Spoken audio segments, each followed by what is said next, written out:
আমরা হচ্ছে ক্লাস 2 এর এই পর্যন্ত দেখছিলাম, তাই না?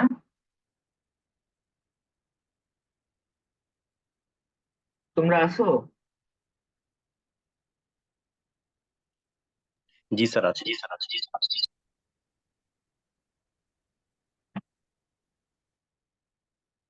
তো ক্লাস 2 এর ক্ষেত্রে তোমরা এই টপিক গুলো একটু দেখবা, ঠিক আছে? এই যে ক্লাস 2 এ যেগুলো পড়ছিলাম, সিকোয়েন্সিয়াল লজিক, তারপরে হচ্ছে মানে একটা কন্ট্রোল ইউনিটের স্ট্রাকচার কেমন হয়, বা একটা সিপিইউ স্ট্রাকচারকে কিভাবে আমরা এক্সপ্লেইন করতে পারি, এইটা একটু পড়বা। বিশেষ করে এই যে কন্ট্রোল ইউনিটের স্ট্রাকচার, আর হচ্ছে এখানে হচ্ছে এই আইএএস কম্পিউটার, একেবারে প্রাথমিক ধরনের কম্পিউটার গুলো কিভাবে আমরা ইয়ে করতাম। তো তোমরা হচ্ছে এরপরে লেকচার 14-এ আরেকটা টপিক আছে যে হার্ভার্ড আর্কিটেকচার আর ভন নিউম্যান আর্কিটেকচার। তো একটা জিনিস মনে রাখবা, আমাদের এই আইএএস কম্পিউটারটা হচ্ছে Harvard von Neumann architecture follow করে। এখন হার্ভার্ড আর্কিটেকচার আর ভন নিউম্যান আর্কিটেকচার কি, আমি একটু ইন শর্টে তোমাদের বলে রাখি যে এটা কিভাবে কাজ করে। যে আমাদের ভন নিউম্যান আর্কিটেকচারে হচ্ছে তোমার যে ডাটা আর প্রোগ্রাম, এই দুইটা মেমোরি একই সাথে থাকে, ঠিক আছে? এবং এই দুইটা মেমোরি রেফারেন্সিং এর জন্য একটা মাত্র বাস ইউজ হয়। যেমন দেখো, এখানে প্রোগ্রাম কন্ট্রোল ইউনিট আর ডাটা প্রসেসিং ইউনিট, এই দুইটার জন্য আমার একটা মাত্র বাস ব্যবহার হচ্ছে, ঠিক আছে? একটা অ্যাড্রেস বাস ব্যবহার হচ্ছে। তো হয় আমি এট এ টাইম কি করতে পারবো, প্রোগ্রাম রেফারেন্স করতে পারবো, প্রোগ্রামের ইনস্ট্রাকশন রেফারেন্সিং এর কাজ করতে পারবো, অথবা ডাটা রেফারেন্সিং এর কাজ করতে পারবো। তো এটা হচ্ছে আমাদের ভন নিউম্যান আর্কিটেকচার ফলো করে বানানো। আর হার্ভার্ড আর্কিটেকচার ফলো করে যেগুলো আমরা ডেভেলপ করি, হার্ভার্ড আর্কিটেকচারে দেখা যায় যে আমাদের প্রোগ্রাম এবং ডেটা মেমোরির জন্য আলাদা আলাদা দুইটা বাস থাকে। তো আমরা এট এ টাইম চাইলে প্রোগ্রাম রেফারেন্সিং এর কাজও করতে পারি এবং ডাটা রেফারেন্সিং এর কাজও এট এ টাইম আমরা করতে পারবো। আচ্ছা, তো এখান থেকে তোমরা হচ্ছে এই ফিগার গুলো শিখবা, বুঝছো? এই ফিগার গুলা শিখবা যে তোমার কোন ধরনের স্ট্রাকচার কিভাবে কি ফলো হয়। তারপর এইখানে তোমার হচ্ছে বিভিন্ন ধরনের এই যে ফিগার গুলা, ঠিক আছে? এই ফিগার গুলা তোমরা মাস্ট দেখবা। ওকে, আচ্ছা। এরপরে আসো আমরা লেকচার 3 শুরু করব, কিন্তু লেকচার 3 এর আগে আমাদের হচ্ছে লেকচার 2 এর এই কিছু বেসিক জিনিসপত্র দেখে নিতে হবে। যে একটা ইনস্ট্রাকশন আমরা যে বলি যে আমাদের সিপিইউ হচ্ছে ইনস্ট্রাকশনের বেসে কাজ করে। এখন ইনস্ট্রাকশন কি?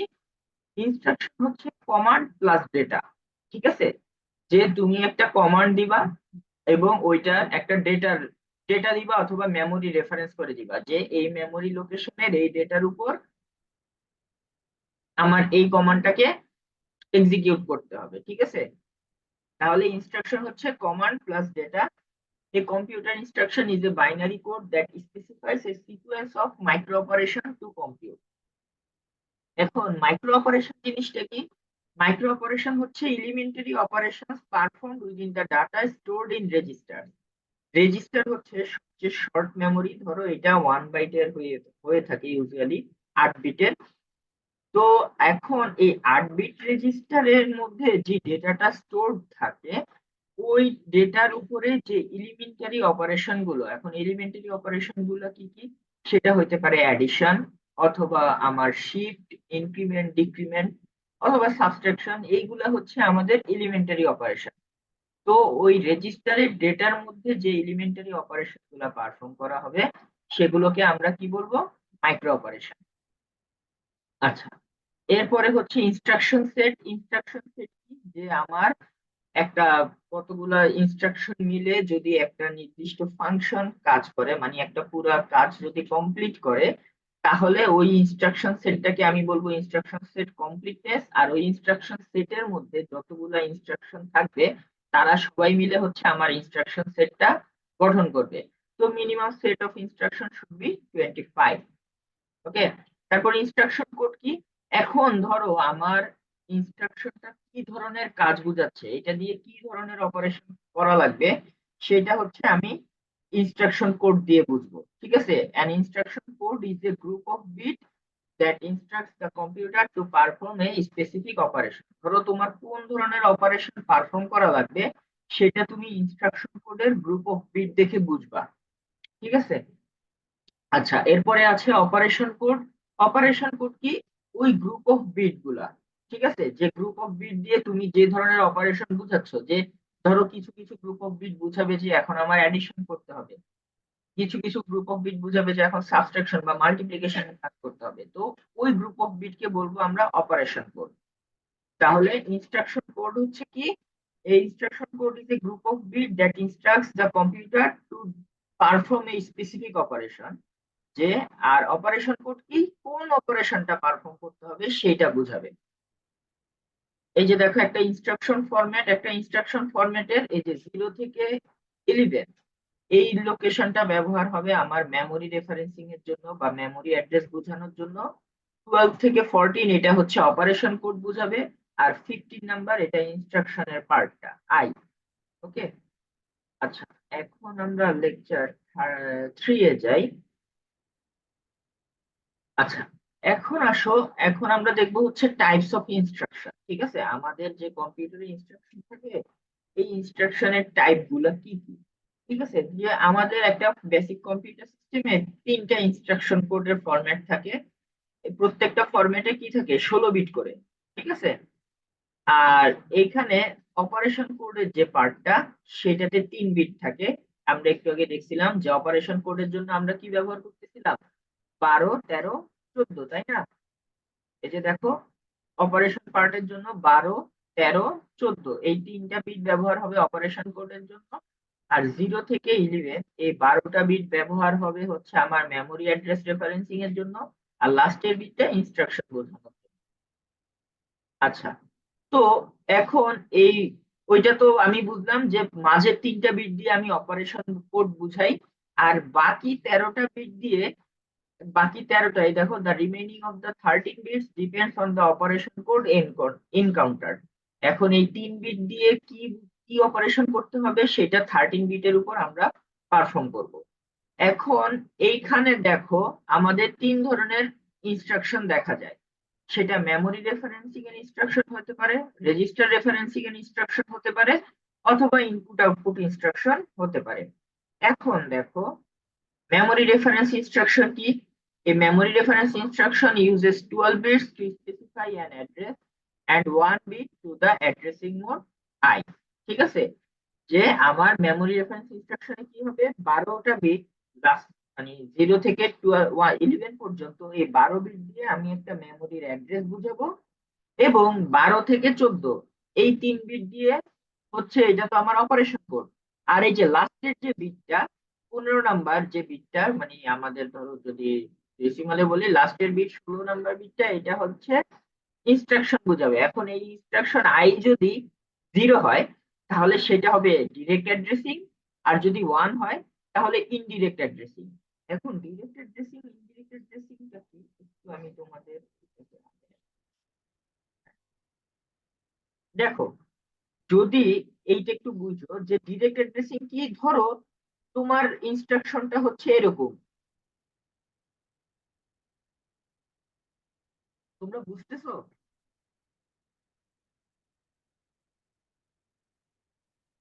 এই তোমরা কি ক্লাসে আছো?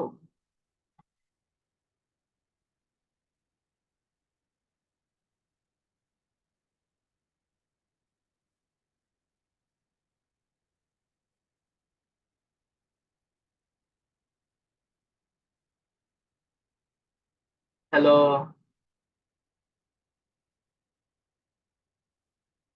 জি স্যার, আমরা ক্লাসে আছি। স্যার ক্লাসে আছি। কারোর কোনো ইয়ে নাই কেন, রেসপন্স নাই কেন?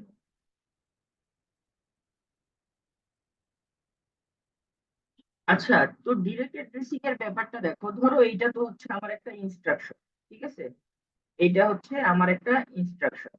এখন ইনস্ট্রাকশনের আমি বলছি কি, এই যে প্রথম 12টা বিট 0 থেকে 11 পর্যন্ত সে বুঝাবে একটা মেমোরি অ্যাড্রেস। তাহলে এইখানে 457, এই 457 কি বোঝাচ্ছে? যে আমার 457 নাম্বার মেমোরি অ্যাড্রেসে যাইতে হবে। তো এই যে আমি 457 নাম্বার মেমোরি অ্যাড্রেসে গেলাম। এরপরে এইখানে অপারেন্ড, অপারেন্ড জিনিসটা কি, যে ডেটাটা মানে যে ডেটাটা আমি ফেচ করব, যে ডেটার উপর আমার কাজ করতে হবে সেটাকে আমি বলবো অপারেন্ড। তো এইখানে 457 নাম্বার মেমোরি লোকেশনে গেলে আমি অপারেন্ডটাকে খুঁজে পাবো। ঠিক আছে, তো এই জিরো দিয়ে বোঝায় যদি আই নাম্বার পার্টে জিরো থাকে, তার মানে আমার কি করতে হবে, এটা direct addressing. Direct addressing a direct তুমি 457 নাম্বার মেমোরি লোকেশনে যাবা, যে ওইখানে যে ডেটাটা পাবা ওই ডেটাকে তুমি রেজিস্টারের ডেটার সাথে কি করবা, অ্যাড করবা, যোগের কাজটা করবা। তাহলে আমার ডিরেক্ট অ্যাড্রেসিং এ কি হচ্ছে, ডিরেক্ট অ্যাড্রেসিং এ লাস্টের যে বিট আই বিটটা সেটা কি থাকে, জিরো থাকে। আর প্রথম 12 বিট দ্বারা একটা মেমোরি লোকেশনে বোঝানো হয়, যে মেমোরি লোকেশনে গেলে আমি আমার অপারেন্ডটাকে খুঁজে পাবো। আচ্ছা, এটা তাহলে গেল ডিরেক্ট অ্যাড্রেসিং। এখন তাহলে ইনডিরেক্ট অ্যাড্রেসিং এ আসি আমরা। ইনডিরেক্ট অ্যাড্রেসিং কি, দেখো, ইনডিরেক্ট অ্যাড্রেসিং এ আমার যে লাস্টের আই বিট, এই আই বিটটা কি থাকে, ওয়ান। ঠিক আছে, আই বিটটা থাকবে ওয়ান। আর এখানে অপারেশন করতো এক, আর এইখানে থাকে হচ্ছে মেমোরি লোকেশন। ঠিক আছে, এখানে থাকে হচ্ছে আমার মেমোরি লোকেশন। এই যে এটা হচ্ছে আমার কি, মেমোরি লোকেশন। এখন এখানে মেমোরি লোকেশন কত দেওয়া আছে, 300। স্যার আপনি কি লেকচার 3-তে আছেন? হ্যাঁ, লেকচার 3 এ আছে। স্যার ওইটা স্লাইড দেখা যাচ্ছে না। তাহলে আমি কি বুঝাচ্ছি তোমাদের,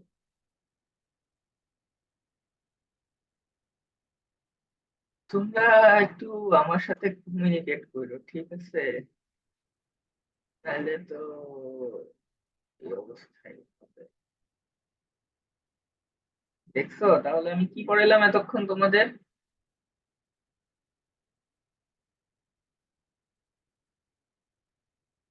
ঠিক আছে, এখন দেখা যাচ্ছে। জি স্যার, এখন দেখা যাচ্ছে।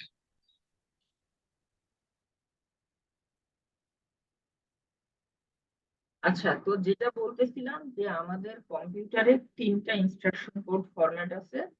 যে একটা হচ্ছে মেমোরি রেফারেন্স ইনস্ট্রাকশন, আর একটা হচ্ছে রেজিস্টার রেফারেন্স ইনস্ট্রাকশন, আর একটা হচ্ছে ইনপুট আউটপুট ইনস্ট্রাকশন।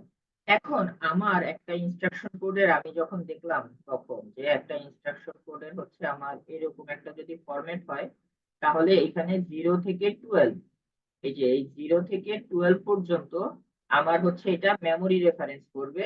ঠিক আছে, এইখানে হচ্ছে আমি হইতে পারে সেটা মেমোরি লোকেশন রেফারেন্স করবে, অথবা রেজিস্টার রেফারেন্স লোকেশন, রেজিস্টারের কোনো একটা কাজ করতে বলবে, অথবা আমাকে সে বলবে যে ইনপুট আউটপুটের যে কোনো একটা কাজ করতে।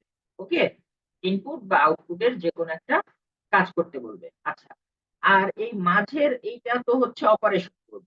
এই 0 থেকে 11 হচ্ছে আমার, এই 12 বিট ব্যবহার হয় হচ্ছে আমার ইয়ের জন্য, যে আমি মেমোরি লোকেশন রেফার করব না রেজিস্টার রেফারেন্স না ইনপুট আউটপুট।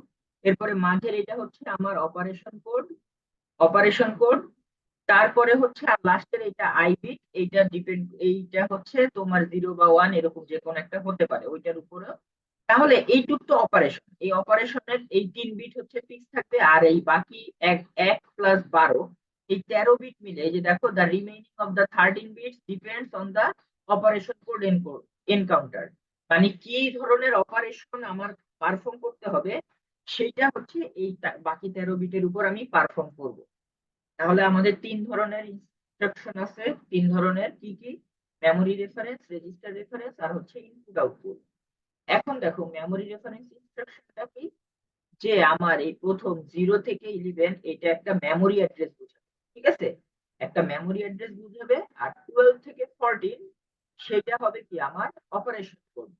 12 থেকে 14 সেটা হবে অপারেশন কোড। দেখো, মেমোরি রেফারেন্সিং এর জন্য অপারেশন কোড কিন্তু 000 থেকে শুরু করে 110 পর্যন্ত হয়। এটা মনে রাখবা, মেমোরি রেফারেন্সিং এর জন্য আমার অপারেশন কোড 000 থেকে 110 হয়। ওয়ান, ধরো 000 মানে কি, আমি যদি এটাকে ডেসিমালে কনভার্ট করি তাহলে এটা হচ্ছে জিরো, তাই না? আর 110 মানে কত, 6। তাহলে 0 থেকে 6 এই পুরা অপারেশন কোডটা আমার মেমোরি রেফারেন্সিং এর কাজে ব্যবহার হবে। আচ্ছা, আর এইখানে এই লাস্টের বিটটা এটা কি হইতে পারে বলো তো, এটা হইতে পারে 0, অথবা এটা হইতে পারে কি 1। হ্যাঁ, এখন এটা যদি 0 হয় তাহলে এই বিটটা কি আমাদের প্যারিটি বিট যেটা বলতাম সেটা? কোনটা? স্যার ওই যে 15 নম্বরে না না, 15 জিরো। নম্বর প্যারিটি বিট না, প্যারিটি বিট না, এই পুরা 16 বিট মিলে হচ্ছে একটা ইনস্ট্রাকশন। এখন এই ইনস্ট্রাকশনের বিভিন্ন পার্ট আর কি, যে লাস্টের বিটটা আমার 0 বা 1 হইতে পারে, এটা ইনস্ট্রাকশন আই বুঝাবে, ঠিক আছে? এই যে দেখো, এটা অ্যাড্রেসিং মোড, এই যে এই অ্যাড্রেসিং মোড আই।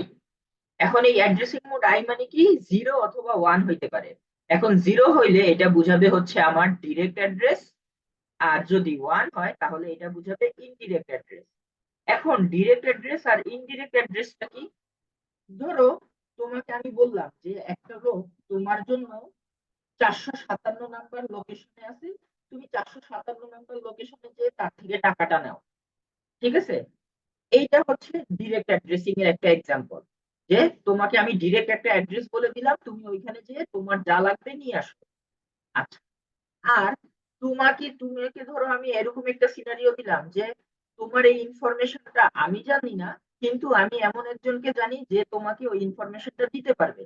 তাহলে আমি ফার্স্টে কি করব, যে তোমাকে ধরো আমার এখানে যদি 457 থাকে, ধরো আমি বললাম যে তুমি ফার্স্টে 457 নাম্বারে যাও, সে তোমাকে বলে দিবে যে তোমার এরপরে তুমি এমন একটা মেমোরি লোকেশনে যাইতে বলবে তোমাকে, যে এখানে যে তুমি হচ্ছে ওই ডেটাটাকে ফেচ করতে পারবা, ঠিক আছে? তাহলে ফার্স্টে ডিরেক্ট অ্যাড্রেস আর ইনডিরেক্ট অ্যাড্রেসটা তাহলে কিভাবে কাজ করে, এই যে এখানে দেখো, যে ডিরেক্ট অ্যাড্রেসিং এ আমার এই যে এখানে অ্যাড্রেস পার্ট, এই অ্যাড্রেস পার্ট কি থাকবে 0, এই যে আই অ্যাড্রেসিং মোডের পার্টটা থাকবে 0। এরপরে এইটুক তো এই 3 বিট তো ব্যবহার হয় হচ্ছে অপারেশনের জন্য, ঠিক আছে, অপারেশন কোডের জন্য। এরপরে একটা মেমোরি লোকেশন সে রেফার করে। তার মানে এই 457 নাম্বার মেমোরি লোকেশনে তুমি যদি যাও, 457 নাম্বার মেমোরি লোকেশনে তুমি যদি যাও, তাহলে তুমি ওই ডেটা বা অপারেন্টটাকে ফেচ করতে পারবা। ওকে, তাহলে এটা গেল আমার ডিরেক্ট অ্যাড্রেসিং। আর ইনডিরেক্ট অ্যাড্রেসিং দেখো, যে ফার্স্টে এইখানে অ্যাড্রেসিং মোডের যে পার্টটা সেটা থাকে 1, তারপরে হচ্ছে আমার এই অপারেশন কোড 3 বিটের, তারপরে আমি একটা মেমোরি লোকেশন তোমাকে বলে দিব, যে তুমি ফার্স্টে মেমোরি লোকেশনে যাও। তাহলে তুমি গেলা, এই মেমোরি লোকেশনে আসলা, মেমোরি লোকেশনে আসার পরে তোমাকে সে আবার আরেকটা জায়গায় রেফারেন্স করতেছে, ঠিক আছে, আরেকটা জায়গায় রেফারেন্স করতেছে যে তুমি ওই লোকেশনে যে তুমি তোমার ডেটাটা বা অপারেন্টটাকে খুঁজে বের করো। তো এইভাবে হচ্ছে আমার ডিরেক্ট অ্যাড্রেসিং আর ইনডিরেক্ট অ্যাড্রেসিংটা কাজ করে। এখন আমি যেটা এরপরে দেখো, তারপরে হচ্ছে রেজিস্টার রেফারেন্স ইনস্ট্রাকশন। এখন রেজিস্টার রেফারেন্স ইনস্ট্রাকশন দেখো, আমরা ওখানে তো মেমোরি রেফারেন্সিং এর ক্ষেত্রে 0 থেকে শুরু করে 6 পর্যন্ত টোটাল 7টা নাম্বার ব্যবহার করে ফেলছি, তাই না? 0 থেকে শুরু করে 6 পর্যন্ত। জি স্যার। হ্যাঁ, তাহলে এখন আমাদের ধরো 3 বিটের বাইনারি নাম্বার আছে, 3 বিটের বাইনারি নাম্বারে আমার কয়টা কম্বিনেশন পসিবল? 8টা কম্বিনেশন পসিবল। তাহলে এইখানে যদি 7টা কম্বিনেশন ব্যবহার হয়, তাহলে আমার আর একটা কম্বিনেশন বাকি থাকে, যেটা হচ্ছে 111। কারণ ওখানে আমি বলি 0 0 0 0 1, তারপরে হচ্ছে 00 11 সরি 11 00 11, তারপরে হচ্ছে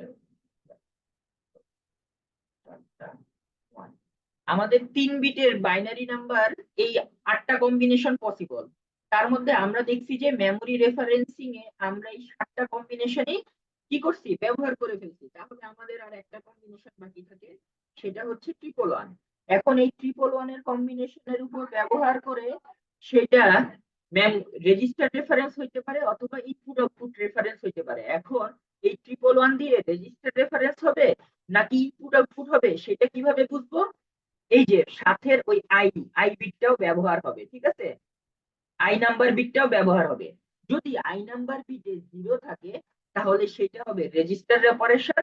আর যদি আই নাম্বার বিটে 1 থাকে, তাহলে সেটা হবে কি, মেমোরি অপারেশন। বুঝতেছো?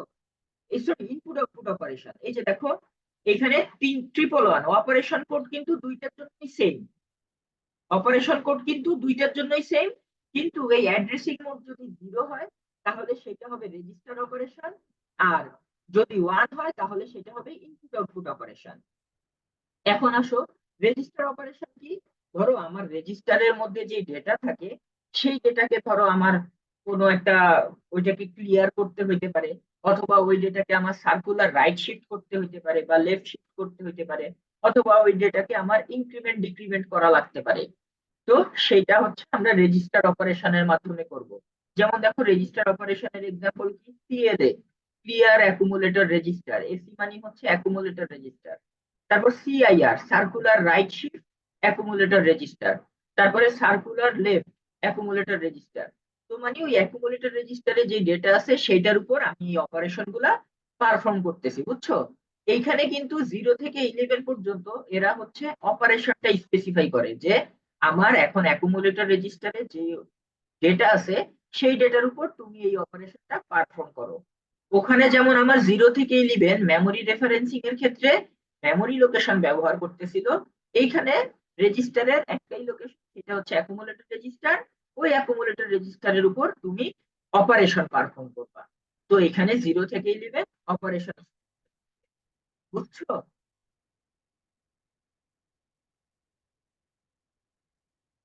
তোমরা বুঝতেছো? জি স্যার, বুঝতে পারছি। ওকে। তো এটা হচ্ছে আমার ইনপুট আউটপুট ইনস্ট্রাকশন, যে আমরা কি করব, ধরো এইখানে এক্সাম্পল গুলো কি হতে পারে, যে ইনপুট মানে একটা ক্যারেক্টারকে আমি অ্যাকুমুলেটর রেজিস্টারে ইনপুট করলাম, অথবা অ্যাকুমুলেটর রেজিস্টার থেকে আমি কোনো ক্যারেক্টারকে আউটপুট করলাম, অথবা আমি ইন্টারাপ্ট কে অন করলাম, ইন্টারাপ্ট কে অফ করলাম। তো এগুলো হচ্ছে আমার ইনপুট আউটপুট ইনস্ট্রাকশনের এক্সাম্পল। তো এইখান থেকে তোমাদের এই বিভিন্ন ধরনের এক্সাম ইনস্ট্রাকশন কি এগুলো তোমাদের এক্সপ্লেইন করা লাগতে পারে, ঠিক আছে? তো তোমরা এই টপিকটা একটু ভালো মতো পড়বা এক্সাম্পল সহ, ওকে? স্যার এখান থেকে কি তাহলে শুধু এরকমই কোশ্চেন হবে যে এগুলার সংজ্ঞা এবং এক্সাম্পল, শুধু এইটুকু? আমি বলি মিড পর্যন্ত তোমরা একটু থিওরিটিক্যাল পড়াশোনা বেশি করবা, ঠিক আছে? আর মিডের পরে তোমরা হচ্ছে একটু মনে করো ইমপ্লিমেন্টেশন টাইপের জিনিসপত্র পড়বা, ঠিক আছে? তো তোমরা মিড পর্যন্ত মোটামুটি মাইন্ডসেট প্রিপেয়ার্ড রাখো যে তোমাদের থিওরি টাইপের পড়াশোনাই বেশি করতে হবে। আর এখন যে থিওরি গুলো পড়তেছো এগুলো দেখবা তোমরা মিডের পরে পাবা, তখন মনে হবে যে না ঠিক আছে, তাহলে ওই জিনিসটা পড়ছি যেহেতু ওই নলেজটা আছে, এখন এটা আমি ইমপ্লিমেন্ট করতে পারবো। আচ্ছা, তো এরপরে দেখো, এরপরে হচ্ছে একটা জেনেরিক সিপিইউ ইনস্ট্রাকশন সাইকেল কিভাবে কাজ করে। যে ধরো আমার একটা ইনস্ট্রাকশন, ফার্স্টে মেইন মেমোরি থেকে আমি ইনস্ট্রাকশনটা নিলাম, এরপরে আমি কি করব, ওই ইনস্ট্রাকশনের অপারেশন কোডটাকে ডিকোড করব। যে এইটা যে বাইনারি নাম্বার, এই বাইনারি তিনটার কম্বিনেশন দিয়ে সে আমাকে কি বুঝাচ্ছে, এটা কি মেমোরি রেফারেন্স, নাকি এটা রেজিস্টার অপারেশন, নাকি এটা ইনপুট আউটপুট অপারেশন। এখন যদি আমি ধরো অপারেশন কোডে পার্ট পাই হচ্ছে 111, অপারেশন কোডে ধরো লেখা আছে 111, এখন 111 থাকলে এটা কি হতে পারে, রেজিস্টার অথবা ইনপুট আউটপুট, তাই তো? এখন এটা আমি কিভাবে বুঝবো যে রেজিস্টার না ইনপুট আউটপুট, 0 আছে নাকি 1 আছে? আচ্ছা, তাহলে আমি এখন ইনস্ট্রাকশনের অপারেশন কোডটাকে ডিকোড করলাম। ডিকোড করার পরে আমি কি করব, যে লোড বা read from M any operands needed unless they are already in CPU register. এখন যদি সেটা মেমোরি রেফারেন্সিং এর কাজ হয়, তাহলে আমার কি করতে হবে, মেমোরি রেফারেন্স মেমোরির ওই লোকেশন থেকে অপারেন্টটাকে ফেচ করতে হবে, আমার রেজিস্টারে আনতে হবে। তোমরা একটা জিনিস মনে রাখবা যে আমাদের সকল ধরনের operation register to register operation perform, যে রেজিস্টারে থাকে রেজিস্টারের মধ্যে যে ডেটাটা থাকে সেইটার মধ্যে আমরা অপারেশন গুলো পারফর্ম করি। তো ফার্স্টে আমার ওই মেমোরি থেকে ডেটাটাকে তো রেজিস্টারে আনতে হবে। এখন যদি রেজিস্টারে ডেটা না থাকে তাহলে আমি মেমোরি থেকে রেজিস্টারে ফার্স্টে ডেটাটা আনবো, আর যদি রেজিস্টারে থাকে তাহলে আনার প্রয়োজন নাই। এরপরে কি করব, আমি ওই ইনস্ট্রাকশনটাকে এক্সিকিউট করব, এই যে ভায়া এই register to register operation using and appropriate functional unit. আমার সিপিইউর একটা ফাংশনাল ইউনিট ব্যবহার করে আমি ওই ইনস্ট্রাকশনটাকে এক্সিকিউট করব। এরপরে যদি আমার ওইটাকে আবার মেমোরিতে সেভ রাখতে হয় রেজাল্টটাকে, তাহলে আমি কি করব, ওইটাকে মেমোরিতে সেভ করব। বুঝা গেছে? তো এইভাবে আমার একটা ইনস্ট্রাকশন সাইকেল এক্সিকিউট হয়। যেমন ধরো আমি যদি এরকম একটা ইনস্ট্রাকশন থাকে অ্যাড এক্স ওয়াই প্রোডাক্ট, এর মানে কি, তুমি অ্যাডিশন করবা কার কার মধ্যে, এক্স রেজিস্টার আর ওয়াই, এক্স আর ওয়াই এর সাথে তুমি অ্যাডিশন করবা, আর এদের রেজাল্টটাকে তুমি প্রোডাক্ট নামে স্টোর করবা। ঠিক আছে, তো ফার্স্টে কি করবা, তুমি মেমোরি থেকে ডেটা ফেচ করো, ইনস্ট্রাকশন কোডটাকে ফেচ করবা, এরপরে ইনস্ট্রাকশনকে ডিকোড করবা। ইনস্ট্রাকশনকে ডিকোড করলে সে বুঝাবে যে একটা অ্যাডিশন ইনস্ট্রাকশন বার করতে হবে, এবং অপারেন্ডস আর মেমোরি লোকেশন, মানে অপারেন্ড গুলো আমার memory location x Y A আছে, এবং সেটাকে প্রোডাক্ট নামের মেমোরি লোকেশনে স্টোর করতে হবে। তাহলে তুমি ফার্স্টে কি করবা, এক্স ওয়াই কে ফেচ করবা, তারপরে অ্যাড এক্স ওয়াই, তুমি এই এক্স ওয়াই কে যোগ করবা, যোগ করে সেটাকে একটা সিপিইউ রেজিস্টারে স্টোর করবা। তারপরে সেই রেজাল্টকে তুমি হচ্ছে সিপিইউর যে মেমোরি লোকেশন, সরি সিপিইউ থেকে মেমোরি লোকেশন প্রোডাক্টে স্টোর করবা, সেভ করবা। তো এভাবে হচ্ছে আমার একটা ইনস্ট্রাকশন এক্সিকিউট। এখন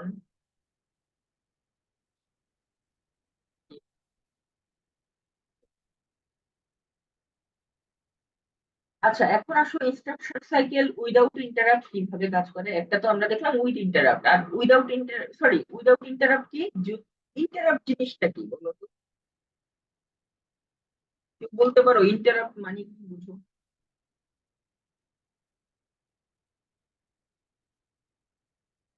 ধরো তুমি একটা কাজ করতেছো, এখন এই কাজের মধ্যে কেউ একটু ব্যাঘাত ঘটাইলো, তাই তো, তাহলে সেটাকে তো আমরা একটা ইন্টারাপ্ট বলবো। ঠিক তেমনি আমার প্রোগ্রাম, ধরো কোনো একটা প্রোগ্রাম তো অনেকগুলা ইনস্ট্রাকশন সেটের উপর কাজ করে। তো এখন একটা ইনস্ট্রাকশন সেটের মাঝে এমন কোন একটা ইনস্ট্রাকশন সেট এসে দাঁড়াইলো যেটা, আচ্ছা একটা মিনিট আমাকে একটু excuse।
হ্যালো, আছো তোমরা? জি স্যার। হুম। আচ্ছা, তো ইন্টারাপ্ট জিনিসটা কি, ধরো একটা কাজ হচ্ছে, এর কাজের মধ্যে যদি হাই প্রায়োরিটির কোনো একটা ইনস্ট্রাকশন সেট আসে, তাহলে আমার ওই কাজটা আপাতত অফ রেখে আমার আগে ওই হাই প্রায়োরিটির কাজটাকে আগে কমপ্লিট করতে হবে। তাহলে এই জিনিসটাকে আমরা ইন্টারাপ্ট নামে বুঝি।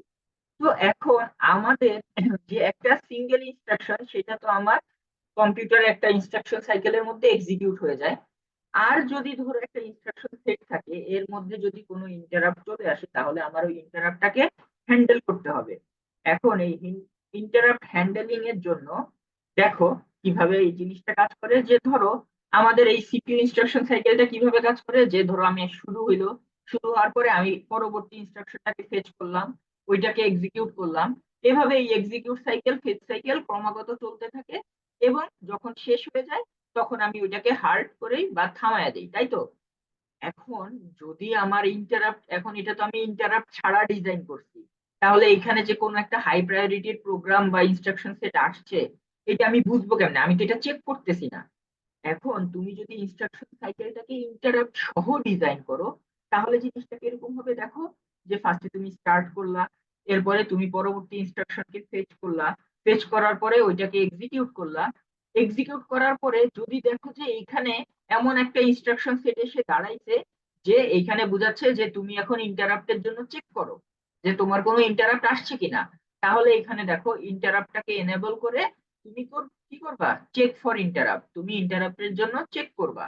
এরপরে যদি ধরো কোনো ইন্টারাপ্ট আসে, ওই ইন্টারাপ্ট সাইকেলটাকে তুমি এক্সিকিউট করে তুমি আবার ফেজ সাইকেল থেকে শুরু করো। আর যদি দেখো যে কোনো ইন্টারাপ্ট আসে নাই, তাহলে তোমার ইন্টারাপ্ট ডিসেবল করে তোমার ওই রেগুলার যে প্রোগ্রাম ছিল যে আবার ফেচ করো, আবার এক্সিকিউট করো, ফেচ করো, এক্সিকিউট করো, সেভাবে চলতে থাকবে। তো দেখো এই যে একটা ইনস্ট্রাকশন সাইকেল উইথ এক্সাম্পল, এই যে একটু আগে এতক্ষণ তোমাদের এক্সপ্লেইন করলাম। এই যে এই একটা আমাদের সিপিইউ বিহেভিয়ার ফ্লো চার্ট, আমাদের সিপিইউ টা অ্যাকচুয়ালি কিভাবে মানে ইন্টারঅ্যাক্ট করে সেটা দেখো। যে ফার্স্টে শুরু করে সে দেখে যে কোনো ইনস্ট্রাকশন ওয়েট করতেছে কিনা। যদি কোনো ইনস্ট্রাকশন ওয়েট করে তাহলে সে ওই ইনস্ট্রাকশনটাকে ফেচ করে, ফেচ করার পরে সেটাকে এক্সিকিউট করে, এক্সিকিউট করার পরে দেখে যে কোনো ইন্টারাপ্ট ওয়েট করতেছে কিনা। যদি কোনো ইন্টারাপ্ট ওয়েট করে থাকে তাহলে সে কি করবে, ওইটাকে ইন্টারাপ্ট হ্যান্ডলিং প্রোগ্রামের কাছে ট্রান্সফার করবে। আর যদি কোনো ইন্টারাপ্ট না থাকে তাহলে সে কি করবে, এইখানে আবার ইনস্ট্রাকশনের জন্য চেক করবে। আর যদি ধরো কোনো ইনস্ট্রাকশন ওয়েট না করে তাহলে সে ডিরেক্ট আবার ওইখান থেকেই শুরু করবে, যে কোনো ইনস্ট্রাকশন ওয়েট করতেছে কিনা বারবার চেক করবে। তো এইভাবে হচ্ছে আমার একটা সিপিইউ নর্মালি যে বিহেভ করে সেটা। আচ্ছা, এইখানে একটা ম্যাথ আছে, এই ম্যাথটা আমি তোমাদের অফলাইন ক্লাসে করাবো, ঠিক আছে? সেটা বুঝতে তোমাদের সুবিধা হবে। অনলাইন ক্লাসে ম্যাথ টাইপের জিনিসগুলো তোমরা হয়তো অনেকে মনোযোগ দিবা না, তো এটা একটু বুঝতে অসুবিধা হতে পারে। আচ্ছা, এরপরে আসো হচ্ছে আমাদের কম্পিউটার পারফরমেন্স ডিফাইন করার জন্য কিছু ফ্যাক্টর আছে, যে আমার কম্পিউটারটা কত ভালো পারফর্ম করতেছে। তো সেটা এই তিনটা ফ্যাক্টর কি কি, সফটওয়্যার, আর্কিটেকচার, আর হচ্ছে কি হার্ডওয়্যার। সফটওয়্যার কি, যে আমার প্রোগ্রাম গুলা কতটা ইফিসিয়েন্ট ওয়েতে লিখা, বা এগুলা কত তাড়াতাড়ি আমার হচ্ছে অবজেক্ট কোডে পরিণত হতে পারতেছে। মানে সফটওয়্যারটা তুমি যত ভালো ডিজাইন করবা তোমার কম্পিউটারের পারফরমেন্স তত বাড়বে। এরপরে আর্কিটেকচার, তুমি আর্কিটেকচারটা বা ব্লু প্রিন্টটা যত সুন্দর করে বানাবা তোমার ডিজাইনিং তত সুন্দর হবে, অর্গানাইজেশন কাজটাও তত ইজি হবে। তাহলে পারফরমেন্স আর্কিটেকচারের উপর ডিপেন্ড করে। আবার হচ্ছে হার্ডওয়্যার, হার্ডওয়্যার হচ্ছে তুমি আর্কিটেকচার তোমার ডিজাইনিং সুন্দর কিন্তু তুমি জিনিসপত্র ব্যবহার করলা বাজে কোয়ালিটি, তাহলে তো তুমি ভালো পারফরমেন্স পাবা না। তো সেক্ষেত্রে হার্ডওয়্যার চুজ করাটাও ইম্পর্টেন্ট, যে তোমার প্রসেসরের যে স্পিড আছে ওইটার সাথে, ওই ক্লক ফ্রিকোয়েন্সির সাথে আমার হার্ডওয়্যারের ফ্রিকোয়েন্সি ম্যাচ হচ্ছে কিনা, প্রসেসর যত ফাস্ট কাজ করতে পারতেছে হার্ডওয়্যার কি সেম কনফিগারেশনের আছে কিনা। এই জিনিসগুলা দেখে আমরা যদি আমাদের কম্পিউটারটা বিল্ড আপ করি তাহলে আমাদের পারফরমেন্স ভালো পাবো কম্পিউটার থেকে। তো তোমাদের এই লেকচার 3 থেকে এই টপিক গুলাই থাকবে। আমরা আগামীকাল ইনশাল্লাহ লেকচার 4 দেখবো। কারো কোনো প্রশ্ন আছে?